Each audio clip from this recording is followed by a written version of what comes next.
পবিত্র রমজান উপলক্ষে নাটোরের 5টি পয়েন্টে খোলা ট্রাকে টিসিবির পণ্য বিতরণ কার্যক্রম শুরু হয়েছে আজকে প্রথম দিন।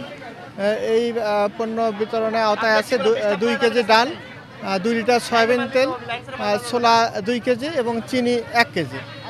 তো আমি মনে করি যে রমজান উপলক্ষে এখানে যারা নিম্ন আয়ের এবং নিম্ন মধ্য আয়ের যে জনগণ আছে তাদের খাদ্য নিরাপত্তা অনেকাংশে নিশ্চিত হবে এবং তাদের মাঝে অনেকটা স্বস্তি আসবে আর কি।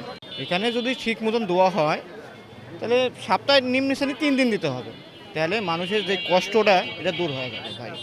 এই জন্য দ্রব্যমূল্যের দাম এত পরিমাণ বেশি, কারণ তেলটা সয়াবিন তেলটার দামটা খুবই বেশি।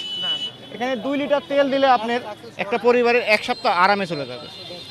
এর মাসে যদি 4 বারও দেওয়া হয় এটা ফ্যামিলির জন্য আমি মনে করি এনাফ। ডিলারশিপের মাল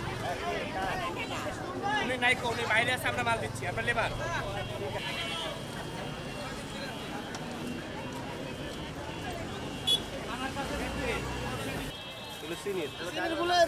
সামনে আছে সামনে